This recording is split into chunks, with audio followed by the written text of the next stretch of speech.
Okay, so this talk is called Megaliths and Mysteries of Ancient South America. And we're going to be looking at the origins of the gods in Peru and Bolivia and their influence over the Inca culture and how they created some of the most amazing megalithic structures on the planet. My name's Hugh Newman. I'm an author, researcher and explorer, and I've been visiting Peru and Bolivia since 2007. I've visited the area 10 times over the last decade or so, and to me it's one of the most important megalithic places on the planet. So it's based in South America along the west coast, and one of the most important areas we're going to look at is the area around Cusco, but then we're going to move to the area of Lake Titicaca. And on the bottom right there we have Manco Capac. He was the founder of the Inca Empire. However, there are stories going much further back that talk about tall, bearded people coming from the area of Lake Titicaca and influencing the local cultures around Cusco and around the Sacred Valley where Machu Picchu and Ollantaytambo are, and creating the megalithic temples that we see there today, although they're really now credited as being built by the Inca. One of the most interesting areas around Cusco is not only the hills where we have Sacsayhuaman, but it's the fact that actually there's a strange puma type being, like an effigy within the landscape there. And you can see that in this image here, and it's thought that this was part of the creation, part of the building of Cusco was based around the sacred puma, and we'll see why that's important, because even Lake Titicaca potentially they believed was representation of this great puma. And it's thought with the origin myths of the Inca are really quite interesting because they're very similar to the origin stories of Viracocha, which we'll look at a bit later. And they talk about the two children of the sun, Manco Capac and Mama Oclahuaco, who were both brother and sister and husband and wife. They were sent by the sun from the area of Lake Titicaca with a golden wedge, and they were destined to sink into the earth where they should found their civilization. And where they placed it in the earth was in central Cusco at a place called the Coricancha. Now, the Coricancha itself is a very beautiful place. It's been built up now. It's like a Christian church and temple, almost like a cathedral of ancient Peru. And it was supposed to have been founded by the Inca, but there's evidence, as we'll see, and as we've already discussed, that it may be much earlier. So officially, in the 1400s, it was being built just a few hundred years ago. And it really marks the center of the ancient Inca world, but also the ancient Andean world, going back before the Inca. The first Inca ruler, Manco Capac, ordered the building of the original temple, but it was the 9th Inca, Pachacutec, who enlarged, improved and modernized it from about 1438 onwards. And you can see here, this is a model which is on display at the site itself in the Interior Museum. And you can see it's got a gold rim around the top of the walls. And it's thought the entire temple was covered in gold and silver. This is an artist's impression of what it may have looked like. Now, this was completely engulfed in gold. They saw gold as like we see a normal kind of metal or normal ceramic, that there was so much of it available to them that they took it for granted, and they were surprised that when the Spanish came over that they were even interested in it, because it wasn't their most precious metal or anything like this. The interior contained temples, and you can still see some of these temples now, dedicated to the sun, moon, rainbow stars, thunder and lightning, and many other things. There was also a moon temple which was covered in silver. And so we see that even now, all of this gold is gone. All of the silver is gone. It was taken by the Spanish invaders back in the 15 and 1600s. This is what we see today. This is the center. This is the dead center of the Coricancha. It's a great bowl with a hole carved in it, made out of basalt or andesite. And this now marks the center, although it wasn't originally here. It was called the Palace of the Sun, or the House of the Sun. And the name we have now, the Coricancha, translates as the Golden Palace. And here we can see on the bottom, we start to see evidence of very high stone technology. This is one of the most fascinating things about Cusco, but also about the Coricancha, is that it has extremely sophisticated stone technologies here, some of the most sophisticated on the planet. So even if it was built in the 1400s, which is unlikely, it's probably much earlier, it's still very advanced for its time. I'm here with David Hatcher-Childress. We did a tour there a few years ago. But even the stone itself comes from between 30 and 50 kilometers away. It's not local stone. It was specifically chosen to build this particular site. And it's also a very interesting location. It's the center or the navel of what they believed was the origin point of the country. And so it's like a belly site, a navel site, an axis mundi or omphalos of the actual area. This is the outer wall of the Coricancha, and there are a series of what are called keks coming out from the center of the Coricancha, 41 straight lines going in all different directions, and these were marked through the landscape with huacas or small piles of stones and offerings throughout the landscape, going for hundreds of miles in some cases. And there were supposed to be 328 huacas or survey points, and they were thought to represent slightly, partly astronomical, but also partly spiritual and partly surveying of the landscape. And they also mark springs and water sources of the region. So even back then, even if it was the 1400s or it could have been thousands of years earlier, which is more likely, it does suggest they had a very high understanding of many different disciplines which we take for granted today. And we have some of the walls of the palace, which is built around the Coricancha. We see these beautiful serpent carvings on. And we find these all over ancient Peru, and in fact, all over the world. These are some of the walls and some of the serpents, and you can see all the kind of protrusions we find on some of these stones here. This is a thing we find all over Peru. We find these beautiful serpent carvings. These are all 3D relief carvings, as this is actually within the palace itself, in the museum there. And we have the 12-sided stone, and these are all puffy polygonal stone. It's very hard stone, very difficult to carve, and it's thought that the ancients may have even softened the stone. That is one theory. And even around the town, some of the walls, you find these different effigies of pumas or serpents and other such things shaped and placed in the wall in a very playful megalithic manner, which is absolutely fascinating. But if we head up to the hills of Cusco, I'm just going to give you a brief introduction to some of the major megalithic sites here before we head to Lake Titicaca.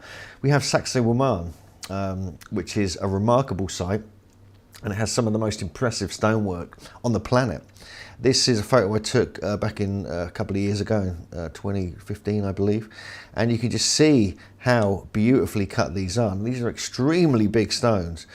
Some of them are up to about 200 tons, and this was about twice or three times taller originally, until it was kind of destroyed and partly damaged by the incoming Spanish in the 1600s or a little bit earlier.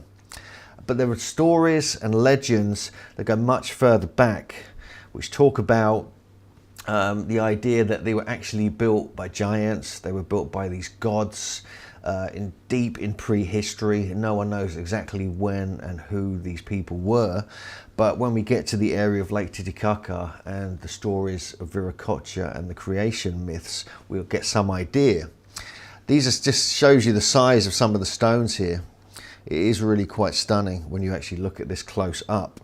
There's even ideas that there's actually a language encoded into the walls of Sacsayhuaman.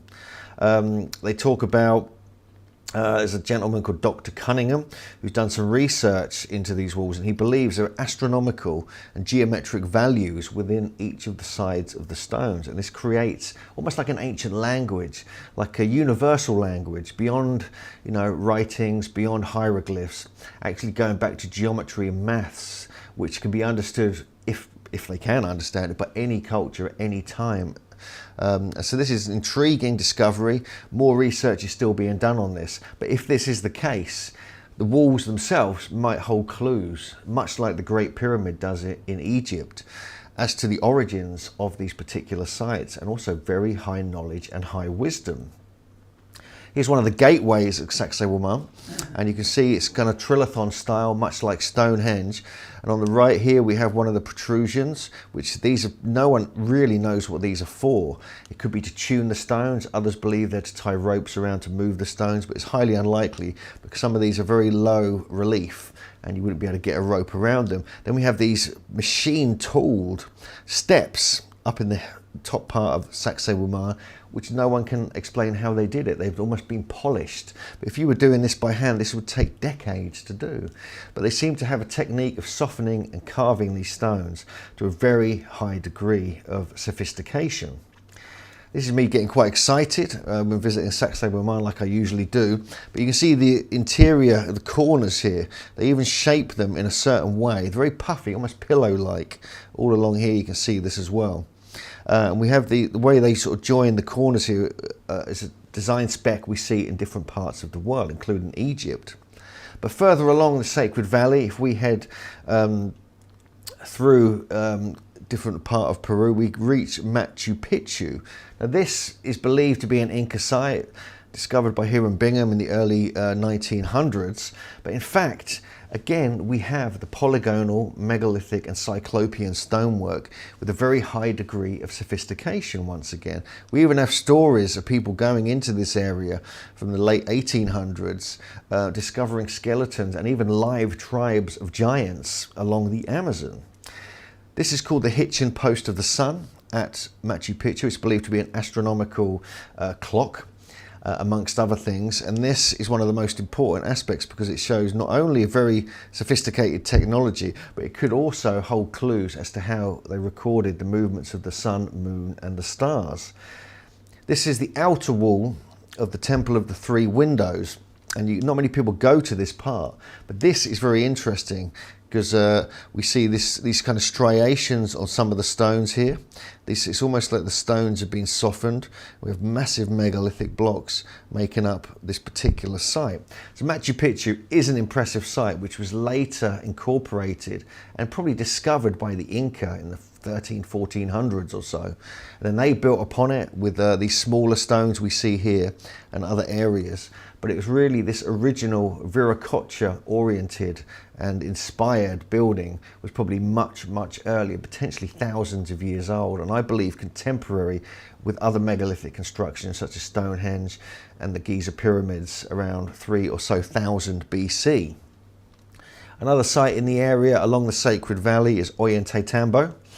This is supposedly built by Pachacuti, and it was his royal estate who conquered the region in the 1400s, and it was a stronghold for Manco Inca Yupanqui, and he was a leader of the Inca resistance sometime after this. But again, even when the Inca discovered it, it's believed it was already partly destroyed and not completed. It was a megalithic temple construction on a mountain. And amazingly, the stones came from several miles away up the top of another mountain and would have had to be moved across a valley, a river, swamps, and then back up the mountain. And some of these stones, again, are at least 100 tons.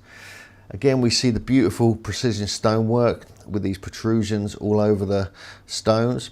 We even have one of the opposing mountain has what is believed to be the face of Viracocha with a beard carved into the rock face, several hundred feet tall, with temples and constructions all around the area.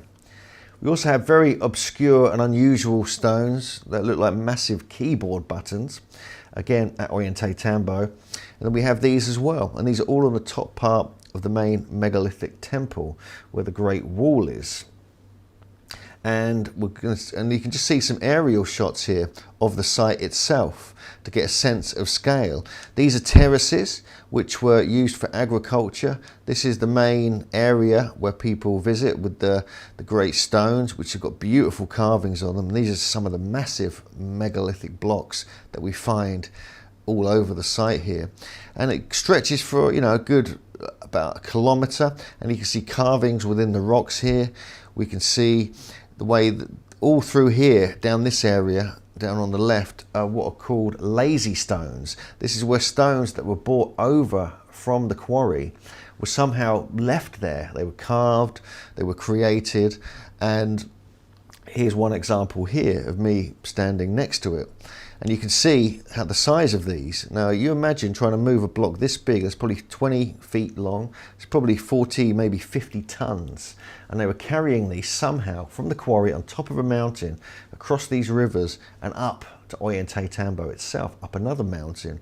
And it's believed there's stories, there's legends that talk about the transportation of these stones was done by magic, and they were levitating the stones from one mountaintop to the other mountaintop. And it's almost like they were using their telekinetic abilities. A pretty girl would walk by, they would lose their concentration, and these stones would fall on the ground. And it's like there's several of these, there's probably 10 of these between the quarry and the site. And again, some of the stonework here on the left, we have Sacsayhuaman in Egypt and Ollantaytambo, and we'll look at more of these in one of the other lectures. But we can see there's virtually exactly the same scoop marks as though they softened the stone.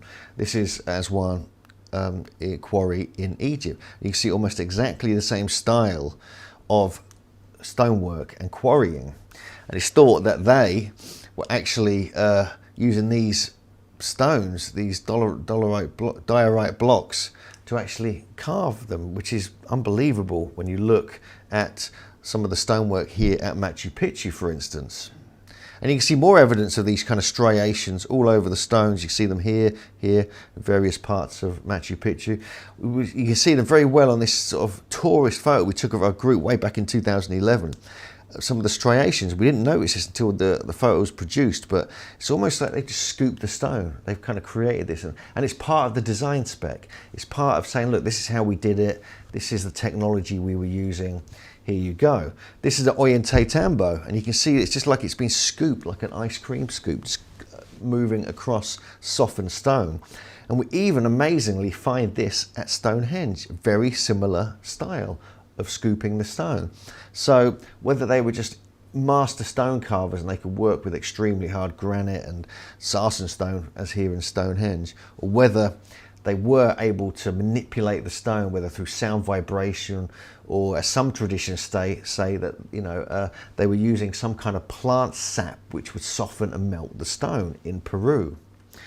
But it's really the path of Viracocha, which Cusco is on, as in Ollantaytambo and Machu Picchu and other places. There's a story that the great god Viracocha was said to have constructed all the sites using a race of giants that he created from the earth and from stone to build these sites along this particular alignment, going all the way up to the coast, beginning at Tiwanaku and the area around Lake Titicaca.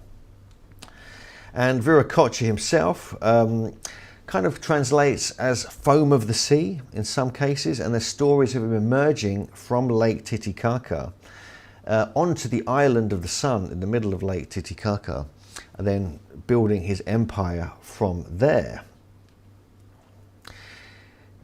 Here's an image of Viracocha, or some people say Manco Capac, and we can see this is the island of the sun. This is interesting because this part of the island here, where we find these constructions on the north part of the island, where Viracocha is said to have emerged from the lake. Now, if this is the case, then it does suggest a very ancient origin, because Lake Titicaca and the stories there and some of the dating they've got back there go very, very far back, thousands of years BC.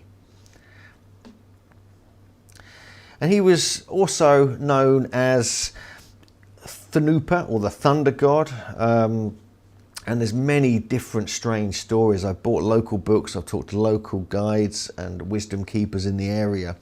And his legend is so powerful that it's believed to have influenced the Inca. He's represented sometimes as a serpent, or even a plumed serpent, like we find in Central America with Quetzalcoatl and Cuculcán. And even relationships and similarities can be found to Osiris in Egypt and other areas around the world.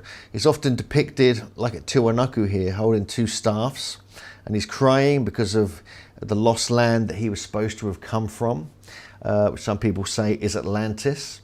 And here we have other depictions of him emerging from the lake, and sometimes it's a raft of serpents that he is supposed to have emerged from. And so there's lots and lots of very interesting stories about him. And the fact he's carved onto the landscape, into the mountains here, is very interesting. He was seen as a teacher, a healer, a wizard, a scientist, magician, and he looked like a Christian saint in some of the early paintings, much like Jesus. He was accompanied by what were called faithful soldiers and shining ones. And the various Viracochas, there was like a group of them in some cases, some stories. They went off in different directions to share the message that he was giving to different parts of the world. And one of these included building megalithic temples along the path of Viracocha, the specific alignment, and by a race of earthen or stone giants. Now, the lake was considered the center of the cosmos and the place of creation. We see the location of it here. We have the island of the sun. We have the Peru-Bolivia border here, Peru this side, Bolivia that side. Many of the sites around here are very interesting megalithic temples all the way around here as well. And this is what it looks like if you turn it the other way up. It looks like a stone puma. And that's kind of what Titicaca translates as, stone puma. And so the fact that we're having the name is actually a representation of what it looks like is really quite interesting. But Tiwanaku itself is very, very powerful site. This is an early photo taken in the very early 1900s of the Sacsayhuaman temple and the monoliths, the 99 of them that surrounded that particular temple. But all around the lake we find evidence of these different symbols and relationships to Viracocha and other gods, often depicted in this kind of position with his hands together in an upright position, wearing some kind of headdress or helmet or even a turban. We have serpent symbolism all around the lake. We find that everywhere, and we'll come on to some of these sites in more detail and look at the importance and sophistication of them as we go through this lecture.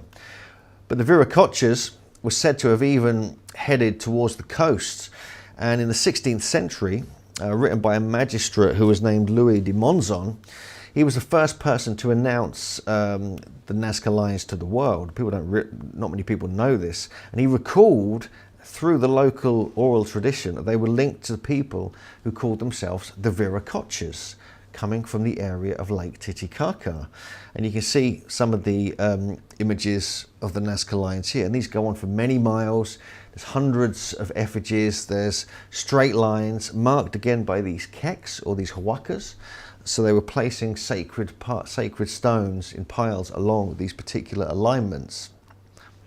But Viracocha, as we mentioned briefly earlier, created a race of giants. Now these are the stone giants that we find in America. There's depictions of them, there's descriptions of them. We feature them quite in detail in our book, Giants on Record. This is David Cusick's sketches of from 1828. And he talked about these Muwak Indians, etc., and they were the stone giants. But we have exactly the same story around Lake Titicaca and the creation of the megalithic sites, but he had to also destroy them. Viracocha, because these giants got out of hand, they became cannibalistic, they would attack people, they wouldn't obey his commands and continue the work he wanted to be done. He had to destroy them with a flood. Now this is a direct replica, it's almost exactly the same as the story of the Nephilim giants that were created in the biblical tradition, going back many thousands of years. And this is really intriguing in itself because we're finding parallel myths and legends relating to giants in different ages of mankind. We find similar things in Central America with the Aztec, Mayan and Olmec origin stories as well. And throughout South America, we have found many examples of actual giant bones being discovered. And this is an early depiction of Viracocha wearing his robes. He was very similar to Quetzalcoatl in that he was long-haired, bearded, tall, sometimes fair-skinned, which is controversial. But these are the stories that they talk about. And you can see even facial hair is on this particular depiction of him here. And there was an 8th Inca of who was basically called himself Viracocha.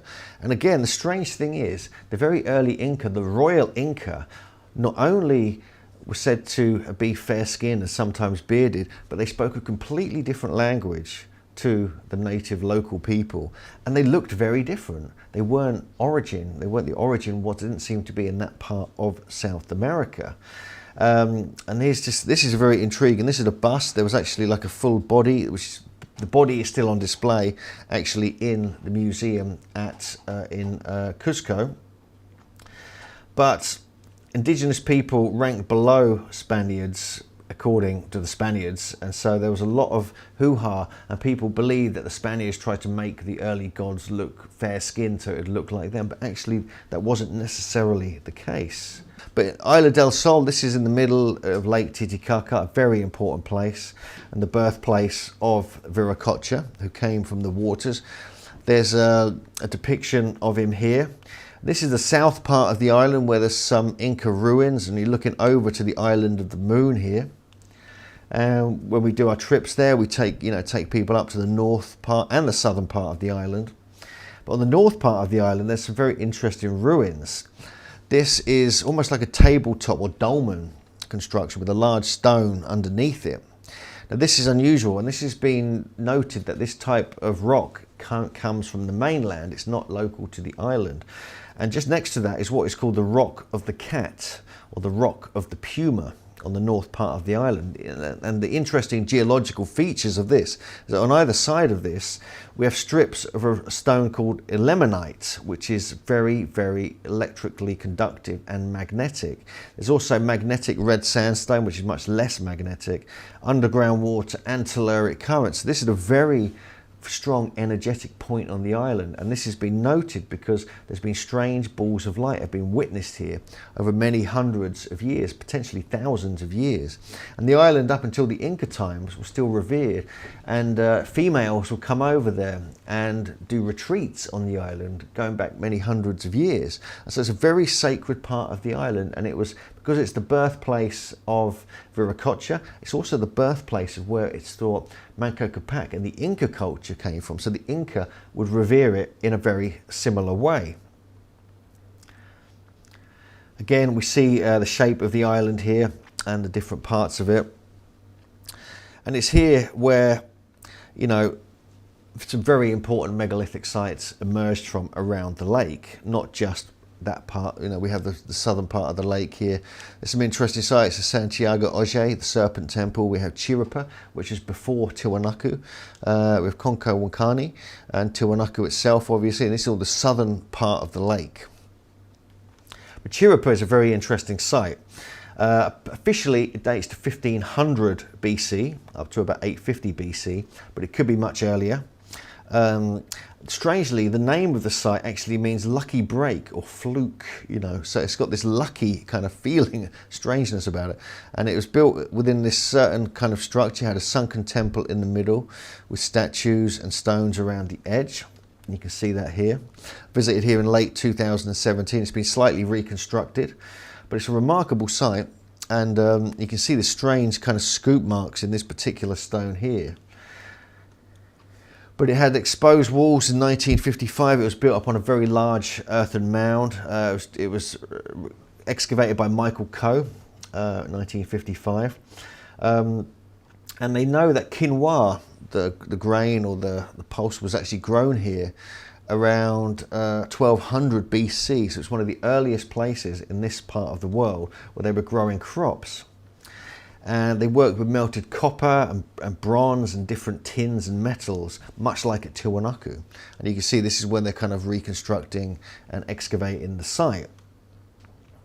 Elongated skulls have also been found at this site, as well as very interesting statues like this one, which they call a tombstone. But there's another site, a very interesting site, just on this peninsula here, called Oje, or Santiago de Oje, which means the snake temple. And you can see here, when it was first discovered, there was a big ceremony with the local Andean people. And you can see this beautiful serpent. You see these beautiful carvings here. Some of this is now being covered up. It's a huge square or rectangular temple area, and it's at least 2,000 years old, although it could be older. There's myself and JJ Ainsworth there. We visited there in late 2017. And this is the ground level, so they had to dig down to reveal most of the site here. But look at this beautiful carving here, and this stunning, it's almost like a cobra type snake. It's called the Colossus of the Great Serpent Katari, Tupac. And so we have these very strong suggestions that this was, they were very much worshipping the serpent. And now we see this all over the area around Lake Titicaca, and it spread out into the Inca Empire and potentially all over the world. But the discovery here is quite remarkable. No one visits this site. It's not on any tourist trail or anything like that. We had to make special arrangements to visit here. But you can see there's something about this place. And the reason it's got this colouring, some of it was exposed, some of it was burnt by local Christians to try and destroy it, but they didn't manage it. But it's going to become a major site at some point because of its location and importance right next to the lake. And there's even ruins under the lake itself nearby, just off the coast here. There's myself and Jim Vieira at Tiwanaku. We went there together in 2016. It's a very stark landscape, Tiwanaku, although it is one of the most important sites on the planet, I would say. Again, we have the story here of the creation of the sites being built by giants. And this is the main Acapana pyramid. This is a neat reconstruction that had the Andean cross, or the Chicana pool of water on the top. We have the sunken temple here. We have the Sacsayhuaman temple, which had 99 massive megaliths beautifully carved around the edge. 99 is the same number of stones we find at Avebury in England. And we have the Gateway of the Sun. We have some of the Viracocha statues here. Pumapunku is over in this direction, and multiple other temples have been found around here now. They think there may even be another pyramid over in this direction. It's also flanked by two great fault lines going on either side of the valley. And even over the road, probably about a mile or so away, there's thought to be another pyramid. So this area, although it's stark, it's very difficult to grow food. It was originally next to the lake, 2,000 or 3,000 years ago, Lake Titicaca. But it's now become pretty derelict. They're still excavating here. We have the local Aymara people excavating it, and more is being discovered. But when we see these beautiful old kind of pictures, we see the stunning, just beautifully cut pieces of rock. Most of this has now been bricked up in between, so you can't really see these in detail. But this is the Gateway of the Sun. This is one piece of andesite. And andesite is a very hard type of basalt. And this is found from this is from the Carocapia quarry, which is the other side of the lake, in just over the Peruvian side. And this is from a mountain, so they would have had to bring it across the lake over about 50 or 60 miles just to bring it to the site. But here, this is the work done by various researchers who've realised that this could represent, we have Viracocha here potentially with the sun rays around his head holding these staffs, but also this could be a sophisticated calendar system based upon the movement of the sun and the moon. And you can see that here, the way, if you're looking across to the one side of the eastern side of the temple, we have these stones mark the movement of the sun throughout the year. And this is the work of Jim Allen. And you can see here as well, it's a remarkable site and remarkable discoveries. And here we have, basically this encodes what we're seeing here. And you can see the movement as we go through here. So each one of these represents a different movement of the sun here through the different times of the year. And this would be the equinox in the center, and we have the extremes of the solstices on either side. And so if this is the case, this is very intriguing, because this suggests, as discovered by Arthur Poznański, that indeed this site could be up to 17,000 years old based upon the archaeoastronomy of the temple. This is just one of the largest, this is the Bennett monolith, one of the great statues that was being moved. It was moved to the center of La Paz.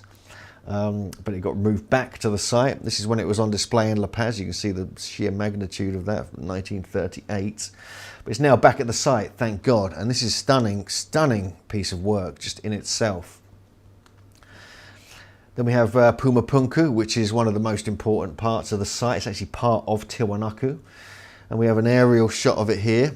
And you can see the size of this. People didn't realize it's only been excavated recently, some of this. This is the main area here with all the megaliths. But this area here where the steps are would actually go directly onto the lake Titicaca. So this is like a port site.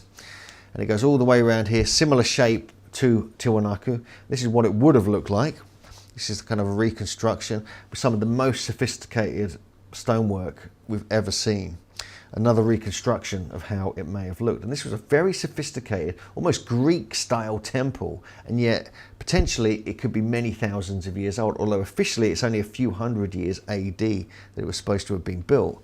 And you can see some of the stones here. These are the famous H blocks, but these are precision carved, extremely hard stone. There's drill holes in these. There's remarkable sophistication when you're looking at the quality of the stonework here. So this is just me, one of my videos. You can watch this on YouTube, but basically here I'm describing this particular channel, which is a water channel. And these are, along here we have these keystone cuts where bronze or tin and copper pieces, clamps would have been put between the stones, and it's thought they were to hold the stones together, but now it's actually thought these were in fact to channel the energy through. And through the work of John Burke and Kaj Halberg, it's now been realised, these are some of the actual clamps in the museum here, and it's now been realised that this was an energetic temple. They were flooding water from the pool on the top, from the Chincana-shaped pool, spreading it through, and this would create electric charge. Then you have the fault lines acting, you have telluric currents, earth energies, and all these other things happening at the site at the same time. It was some kind of processing plant, some energetic temple system, which I go into more detail in some of the videos I've created on the Megalithomania YouTube channel. This just shows you another view of the site. This is the main part of the site as you come in the entrance here, and you can see some of these blocks. Now some of these are red sandstone. These came from about 10 miles away, but again most of the grey andesite came from Coricancha, again over 50 miles away on the other side of the lake. Some of these were about 200 tons, these blocks. They're very heavy, some of them sinking right into the ground, and it really does look like, you can see this yourself, it looks like a cataclysm has hit the site. So there's a big question mark about this, about who really built these sites. And the thing is, we keep finding these at the site. This was actually found right near Pumapunku. It was on display in a local restaurant. This one was as well, and you can see these are very elongated skulls, which were thought to be Inca, but actually these are before the Inca. This one actually got stolen and it's disappeared. This is another one found at Tiwanaku. Some very beautiful, very strange statues have been found at Pumapunku and Tiwanaku as well. We have the great pumas that are on display around the town. This is actually from a site just south of Tiwanaku and Pumapunku, and this is the Fuente Magna bowl, which is something we'll look at in a moment. But it's known that the Akapana pyramid, there's a huge magnetic field right within the center of this particular pyramid here. This has been tested again by John Burke. And these spirals that are found on the stones may actually represent this, but they may also represent other things. We have the lightning here and the thunder, and it's known that Thunupa or Viracocha, different names given to him, was a thunder god who could control the lightning and thunder. Now this is a tradition we find in Britain and other parts of the world, the whole sowers of thunder tradition, often related to giants. We have some other beautiful, strange carvings found all over Tiwanaku. This would have been hidden, it's been turned over. So these could have been like the doodles or the signatures of the actual builders. And strangely, a stone sphere was found. I spotted this in 2014 at the museum in La Paz. And this is almost identical to the stone spheres we find in northern Scotland. And so it just gets stranger the more you look into these particular sites. Again, we have some very interesting faces carved on the stone. This was on display at the museum. It's now been removed, it's disappeared again. But the features of these, don't look South American. This is very strange headdresses, which we find on many of the statues there. And these suggest that there are ideas that these represent very Sumerian or Babylonian style that we find in the Middle East. And so there's several other sites around Lake Titicaca which are of interest. This just shows you some of them which you can visit all around this area. But there's one particularly which people are fascinated by, and that's a Marumuru, which is this one here. There's my colleague and friend Andrew Collins trying to get inside it there. And this is carved out of solid rock sandstone. No one knows who built this. There's different names given to it. Some people translate it as gateway of the gods. There's stories of people disappearing. They've actually gone into the stone at certain times of year. But the shape of it is very intriguing because it's almost identical to the T-pillars we find in Göbekli Tepe in southeast Turkey. Also around Lake Titicaca, very interesting discovery was made, which may link this to other parts of the world. The Fuente Magna bowl, which is now on display in the Gold Museum in La Paz. It's supposedly made of quartzite or sandstone, according to some theories. It weighs about 50 kilos. It's about 64 centimeters wide, and about 20 centimeters high. It was found in the village of Chua, about just next to the Lake Titicaca, about a few miles away from Tiwanaku. It was found in 1953, and so it kind of removes the idea that it was faked to make money from or anything like this, because this was used, strangely, for pigs to eat their food from on a farm during the 1940s and 50s. And yet, so why would you fake something like this and try and make this connection with Sumeria if it was just used to feed pigs from? Surely you wouldn't go to that much trouble. But what they've done, they found two different types of Sumerian script in it. And this has been analysed in the 1960s and up to more recently. And basically, there's some very interesting translations which they think is Elamite or Proto-Elamite, which is a type of Sumerian from Mesopotamia. There's Dr. Clyde A. Winters, he's been looking into it, and various other academics. And the translations come out to be quite interesting, because not only have you got a serpent going around the edge of the bowl, you've got a Mara script in there as well, which is the local Andean tradition. And it's almost like the Rosetta Stone of South America. And so people are questioning, well, what's it all about then? And this is actually the translation. And what it is, it's, looking at, I'll let you read it for yourself, but it kind of talks about the goddess Nia, talking about fertility and to offer thanks and libations to the bountiful fauna and flora in the area that made it possible for these Sumerian explorers to support themselves in Bolivia. And we believe it may have been because there were trade routes being opened up between these parts of the world. They may have been there much earlier.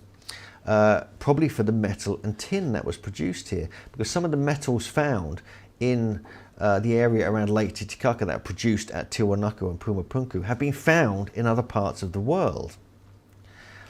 And on the other side of the bowl, there's more of these, talking about libations and very like incantations, almost like prayers or different kind of stories created to make thanks to the gods and goddesses of the area. We have other carvings around the side of the bowl here. Faces carved on them, which are very much like the faces we find at Tiwanaku. And there's connections that have been made between Greek and Egyptian deities with Nia and Neith and other such things, suggesting there may have been a global diffusionism going back around this era, which is probably around 2000, maybe 3000 BC. The interesting thing is the type of script that was found on the bowl does date back to around 2500 BC. And this, to me, that's quite interesting, because that's the date I feel these sites were probably built around. They found evidence of Neolithic and Bronze Age activity at the sites, although most of it they believe is newer than that. It's much more recent. But it's known that the Sumerians used seaworthy ships that could sail across the ocean.